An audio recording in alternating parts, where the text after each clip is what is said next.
Mr. Chairman, there is lots to work on. Now, colleagues, it was just a matter of time before the Trump administration set the new high water mark for public corruption. That moment arrived a little more than 2 weeks ago with the settlement of Trump's ridiculous IRS lawsuit. This hearing is the first opportunity for Congress to examine it. So let's start by zooming out to get a full appreciation of how dirty this whole situation has been. Donald Trump sued his own administration for $10 billion over a tax return leak that happened on his watch. A judge appeared ready to toss the lawsuit, so Trump rushed a settlement for personal gain. The acting attorney general went out yesterday and said they're not moving forward with the $1.8 billion insurrection slush fund. The other part of this settlement apparently remains in place, and that is the part that presents the biggest direct benefit to Trump. Todd Blanche let Trump off the hook for potentially $100 million in back taxes by canceling what's reported to be a long-running dispute with the IRS. Then he let the entire Trump family and the Trump organization off the hook for any tax crimes they may have committed in the past. As of right now, everybody in America is subject to audit except the Trump family. Unfortunately, the Senate Republican leader was quoted this morning saying that this is business as usual. Welcome back to the Blue Brief. Before we get into this explosive Senate Finance Committee showdown, make sure you hit that like button, subscribe to the channel, and turn on notifications because we are breaking down the moments the mainstream media would rather leave out. Senator Ron Wyden came into this hearing looking for answers from Treasury Secretary Scott Bessent, and he clearly wanted to turn the Trump IRS settlement into a political bombshell. But here's the problem for Wyden. Making a serious accusation is one thing, proving it is something completely different. And what we witnessed was a fascinating clash between an aggressive Democratic senator demanding immediate answers and a Treasury Secretary refusing to speculate about an ongoing legal matter. So let's break down exactly what happened, because there is much more to this hearing than the shouting points. That it's a standard settlement. The reality is that's totally wrong. 2 former IRS commissioners have now confirmed that this is completely without precedent. It's the ultimate case of an ultra-wealthy individual living under one set of rules while everybody else lives under another, a crooked double standard that benefits Trump and family. I take it as an admission of his own guilt when it comes to tax cheating. Trump and his family have been stuffing every dollar they can grab into their own pockets. If everything was on the level, it seems to me he wouldn't need Todd Blanche to get the IRS off his back. Secretary Bessent owes the committee an explanation of what the Treasury knows about the dirty settlement. That's because his department was involved from beginning to end. Treasury was a defendant and a negotiator in the lawsuit. It was informed by IRS attorneys that Trump had no real case. And it sure looks to me like Treasury's top lawyer quit his job in objection to the settlement. This is an abuse of the IRS that goes way beyond anything that I have any familiarity with. My view is this committee needs to investigate this on a bipartisan basis. Blanche allegedly dropped the insurrection fund, doesn't change that. So what's particularly shocking about a corrupt deal like this is it comes when so many American families are fearful about the economy. I was home last week having 4 town hall meetings in parts of my state that are bright red. And what they talked to me about was the pain of inflation going up, wage growth going down, the job market flattening. The Trump administration doesn't seem to care. Last week, Secretary Bessent was asked during an interview about price increases caused by the Iran war. He said, I quote, "It was less than $200 in extra gasoline costs. All the Democrats want to talk about is beef and gasoline." Now, to me, you might think that a political leader couldn't get any more dismissive of people's economic concerns. But then Donald Trump topped it himself. When asked if Americans' financial situations made him think about ending the war that he started, he said, and I quote, "Not even a little bit." He continued, "I don't think about Americans' financial situation. I don't think about anybody." Mr. Chairman and colleagues, I've never heard a President of the United States talk in such a dismissive way about the hurt of the American people. And then he rambled through his ever-changing goals in the quagmire of a war. No sympathy for struggling families at all from the President. Americans are increasingly spending down their savings and going into debt to get by. The people running the country are ratcheting up the cost of living with wars, tariffs, and cuts to health care and basic services. It's cold comfort to somebody who had to max out their tax credit card to feed their kids that Trump might get his face on a $250 bill. But that's the kind of priority that apparently the Treasury Department is focusing on these days. Even outside of economic matters, the Treasury Secretary is simply out of step with the American people. There's no better example than the fact that there's been a cover-up of the massive file of Epstein's financial records for a year and a half. This is part of the effort I've made. It's the only one to follow the money in the Epstein situation, and yet there's been a denial of access to committee investigators and lying in public about their significance. That subject alone deserves its own hearing. Senate investigators are trying to figure out who paid Epstein for girls, and unfortunately, Secretary Hegseth is involved in preventing that from happening. The bottom line in this administration is the machinery of government works to the benefit of Donald Trump before all else. That's the corrupt framework that produces insurrection slush funds, protects pedophiles, and dismisses the concerns of people who are worried about being able to make rent and to feed their families. There is an awful lot for the committee to discuss today, Mr. Chairman, and I look forward to question and answers. Thank you for convening today's hearing. I'm grateful for this opportunity to discuss President Trump's 2027 budget, which builds on this administration's progress in unleashing a new era of economic expansion. Could you pull the microphone a little bit closer? Sure. I last appeared before this committee just a few weeks before the Senate passed the Working Families tax cuts. So on the heels of the most successful filing season in IRS history, I'd be remiss if I did not begin by thanking the committee for helping to deliver this once-in-a-generation bill to the President's desk. This day, under President Trump, we celebrated how much more money hardworking Americans kept, not how much the government took. Over 62 million tax returns claimed at least one of the President's signature new tax cuts. No tax on tips, no tax on overtime, deductibility of American car loan interest, and enhanced deduction for low and middle income seniors.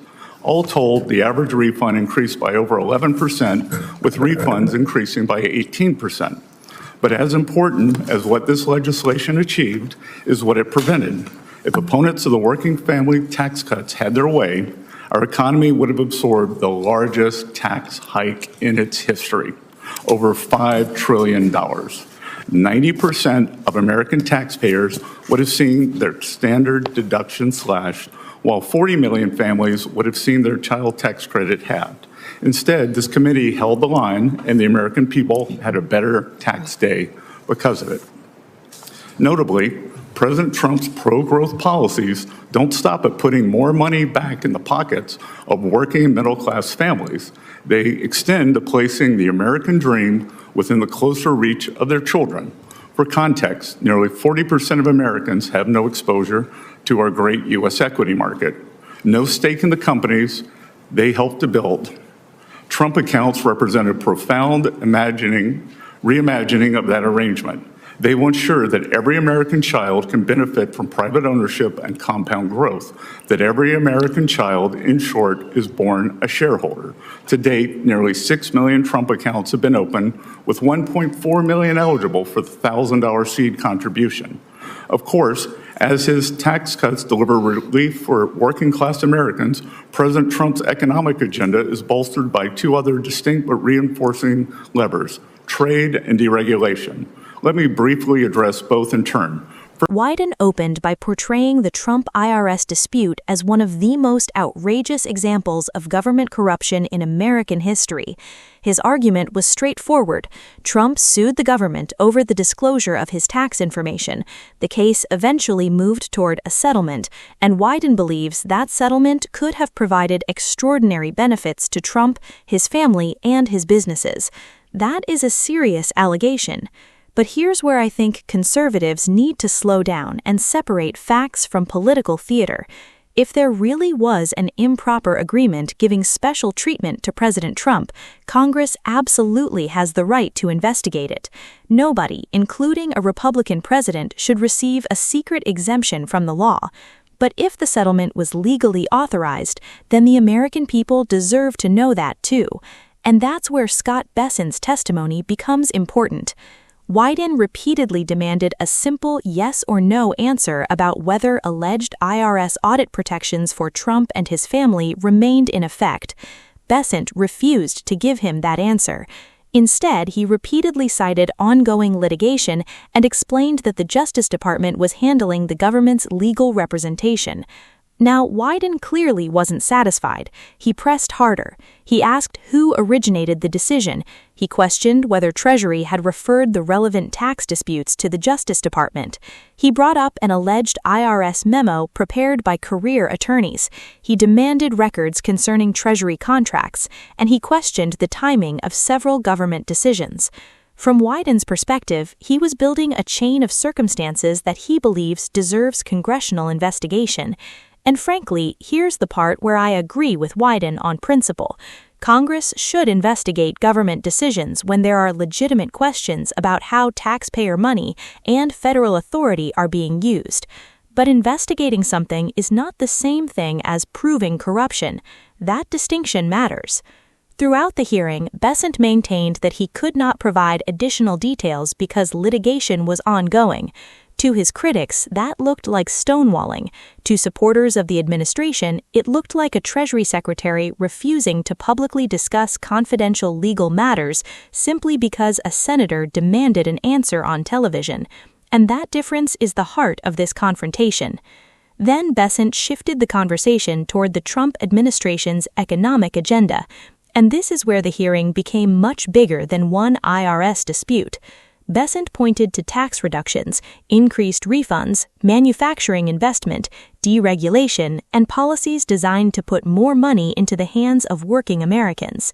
He argued that the administration's approach was about allowing Americans to keep more of what they earn, rather than expanding government control over the economy. That's a fundamentally different philosophy from what we heard from Wyden. Wyden's argument was centered on government accountability and alleged preferential treatment. Bessent's argument was centered on economic growth and the administration's broader tax agenda. First, the president is undeterred in his determination to open markets for U.S. goods and services while rebuilding U.S. manufacturing capacity. Over the 12 months ending March 26, the trade deficit for goods declined by approximately $370 billion compared to the same time frame ending March 2025. The economy has added 313,000 net private sector jobs and 13,000 manufacturing jobs in the past 2 months. Firm capital expenditures rose at an annual rate of over 17% in the first quarter, and companies are investing trillions to build and expand here at home. American industry is winning again to the benefit of American workers. A whole of government approach, meanwhile, is coupling our manufacturing revival with a great regulatory reset. Properly calibrated regulation is essential for economic growth, capital formation, employment, and higher wages. So at the outset of this administration, President Trump set the ambitious benchmark of slashing 10 existing regulations before issuing a single new one. In 2025, we shattered the goal with a ratio of 129 to 1. As a result, the regulatory actions generated more savings last year than in those of the prior Trump administration combined. Separately, any one of our initiatives on trade, tax cuts and deregulation would be substantial. Taken together, they are transformative. Before President Trump took office, our trading partners exploited America's markets, our regulatory states smothered businesses, and our tax code was poised to punish workers and job creators. Today, his policies are driving lower taxes, bigger paychecks, and broader prosperity. So I thank you on this committee for its partnership in this critical work, and I look forward to building upon our stride through the President's budget for the year ahead.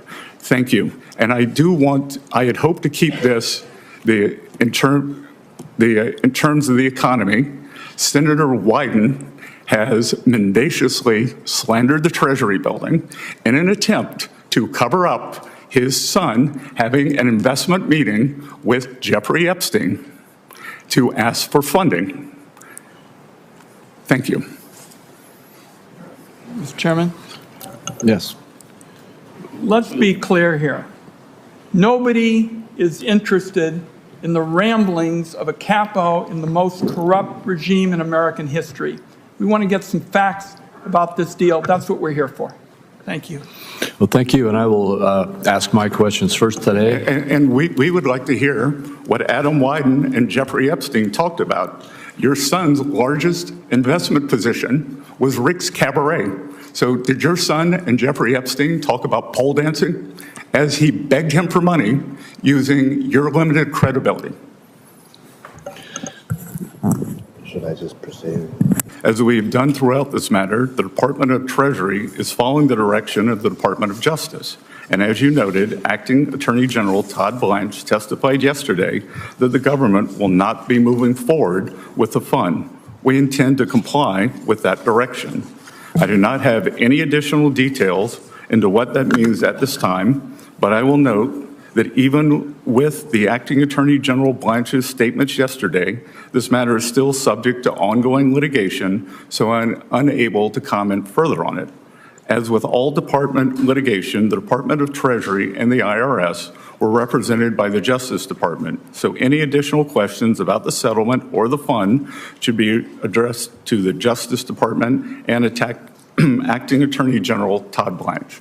Secretary, yesterday, Acting Attorney General Todd Blanche indicated that the administration is not moving forward with the slush fund, but there's been no indication of what this means for the Trump alleged IRS audit immunity.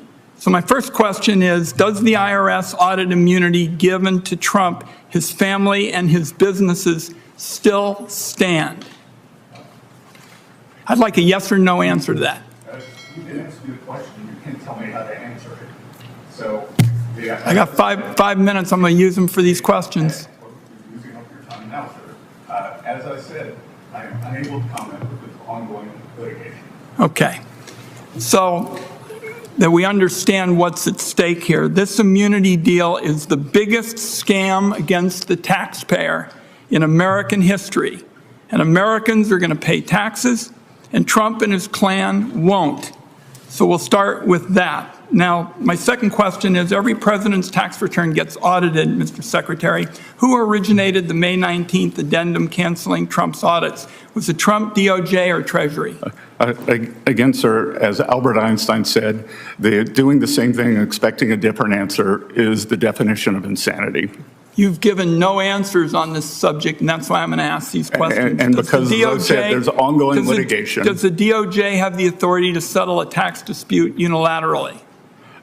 The DOJ acts as the attorney for Treasury and the IRS. So the tax code says the DOJ can only settle a tax dispute if you, the Treasury Secretary, first deferred the dispute to DOJ in the case we're talking about. So here, Trump, his kids, all of the business entities they own, potentially thousands of tax returns, and unless you referred every single one of those tax returns to DOJ, the addendum is invalid, or the Treasury and the IRS believe have been more involved in this scandal, as far as I can tell, than you've led us to believe. So I'm going to keep digging into the timetable here.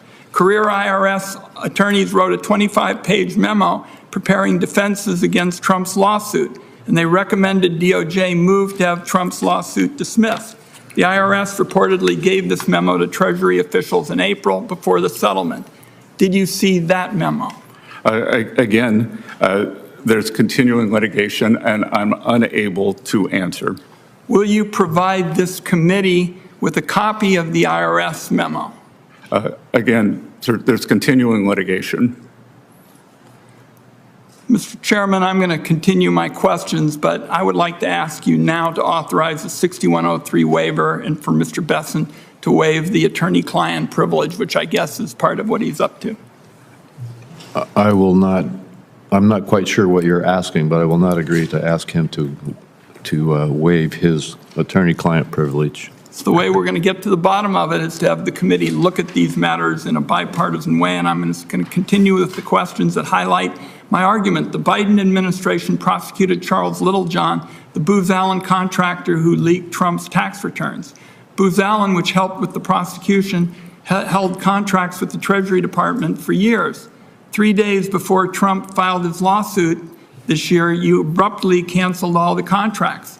It is hard to see that timing be a coincidence. Did you know in advance that Trump was going to file a suit against the IRS? I did not. All right, I've written to you twice asking for records related to this decision. Both times you refused. I'll ask again. Will you send the committee all records documenting this decision so we can review this in a bipartisan fashion? Again, there is ongoing litigation, and Senator, how we got here was a violation of President Trump's 6103 rights. And it wasn't just President Trump. There were 400,000 tax returns that were leaked by Mr. Littlejohn. And I will point out that Mr. Littlejohn was not prosecuted to the fullest extent of the law. He was eligible to be prosecuted on 3 counts. The Biden administration chose light touch and only prosecuted him on 2 counts. We're going to continue these questions, and I come back to my point, Mr. Chairman. We need you to support this 6103 waiver so that this committee on a bipartisan basis can look into a matter like this. When you're talking about the President of the United States, it doesn't get any more important. And I'll just close my opening effort to try to ferret out the facts here, Mr. Chairman, by saying, Mr. Secretary, this whole settlement, in my view, is the most brazen abuse of power ever in our history. And as of now, every American is subject to audit except Donald Trump and his family. I think that's absurd, and you've been dodging questions. Each one of these, you had a legal argument for saying nothing. And I suspect you cleared the way for Trump's lawsuit when you canceled the contracts, and I suspect people right up to the highest level of the Treasury Department had a hand in crafting this unbelievably corrupt gift of a settlement. And I just want it understood, colleagues, I want to work with every senator on this committee to get to the bottom of this, because we aren't getting the facts. And the Secretary, in spite of the fact that he owes answers to the American people, is just dodging and bobbing and weaving. Thank you. And conservatives should understand why that distinction matters. The tax code should not have one set of rules for political insiders and another set of rules for ordinary Americans. But neither should political opponents be allowed to declare someone guilty simply because they don't like the settlement or because the administration refuses to discuss an ongoing legal case. Evidence matters, documentation matters, due process matters, and that's exactly why Wyden's demand for records is more significant than the dramatic accusations. If Congress believes something improper happened, then subpoena the documents, examine the legal memos, establish who authorized the decisions, determine what Treasury officials knew, and let the evidence speak. That's how oversight is supposed to work. One of the most revealing moments came when Wyden raised an alleged IRS memo prepared by career attorneys that reportedly argued Trump's lawsuit should be dismissed. If that memo exists and was provided to Treasury officials before the settlement, then Congress has every reason to examine it. What did it say? Who received it? Who reviewed it? Was its recommendation rejected? And why? Those are legitimate questions. But again, those questions need evidence-based answers rather than conclusions reached before the investigation even begins. The same applies to Wyden's questions about Treasury contracts with Booz Allen. He highlighted the timing of contract cancellations shortly before Trump's lawsuit and suggested the timing deserved scrutiny. Maybe it does, but suspicious timing by itself isn't proof of a conspiracy. That's something politicians on both sides need to remember. Now, there was another major political battle happening underneath all of this. Wyden tried to connect the IRS controversy to broader complaints about inflation, government spending, foreign policy, and the administration's handling of Epstein-related financial records. This is where I think the hearing became less focused. When you're investigating a specific tax settlement, throwing every other controversy into the same speech can make the central argument less convincing. If the IRS settlement is the issue, then investigate the IRS settlement. Follow the documents, follow the money, follow the chain of authority, and if somebody broke the law, hold them accountable. That's the conservative position I would take. We shouldn't defend misconduct simply because someone has an R next to their name, but we also shouldn't accept accusations simply because someone has a microphone and a Senate seat. And that brings us back to Scott Bessent. Was Bessent convincing? That depends on what you expected from him. If you wanted him to answer every question immediately, he didn't do that. If you wanted him to speculate about ongoing litigation, he refused to do that. And if you believe the Treasury Department should provide Congress with additional records once legally permissible, then that's a reasonable position to take. But Wyden's inability to get a direct answer doesn't automatically establish that his worst allegations are true. That's the point I think gets lost in political coverage. A hearing is not a courtroom, a senator making an accusation is not a verdict, and a witness refusing to comment on ongoing litigation is not automatically an admission of guilt. The real question is what the documents ultimately show. If the evidence demonstrates that President Trump or his administration received an unlawful tax benefit unavailable to other Americans, then that's a serious problem, and it should be dealt with regardless of party. But if the settlement was legally authorized and properly negotiated, then the public deserves that fact to be established just as clearly. That's why conservatives shouldn't be afraid of investigations. Truth doesn't need political protection. If Trump is right, the evidence should prove it. If Wyden is right, the evidence should prove that too. And if both sides are exaggerating their claims for political advantage, then the American people deserve to know that as well. What I saw in this hearing was a senator determined to make the biggest possible case against the Trump administration, and a Treasury Secretary determined not to give him the soundbite he wanted while litigation remained active. That's political theater, yes, but it's also a reminder that government accountability should be based on documents, law, and facts, not viral clips. And that's where I think conservatives have an opportunity. We should demand transparency without abandoning due process. We should defend Trump when accusations aren't supported by evidence, but we should never defend wrongdoing simply because it's politically convenient. That's what principled conservatism looks like. Now, I want to hear from you. Do you think Ron Wyden raised legitimate questions that Congress needs to investigate, or do you think he turned an ongoing legal dispute into another political attack against the Trump administration? And what do you make of Scott Bessent repeatedly refusing to answer questions because of ongoing litigation? Drop your thoughts in the comments. If you found this breakdown informative, hit the like button, subscribe to the Blue Brief, and turn on notifications so you don't miss our next political deep dive. The mainstream media can give you the headline. We're going to examine what happened behind it. This is the Blue Brief. Thanks for watching, and I'll see you in the next one.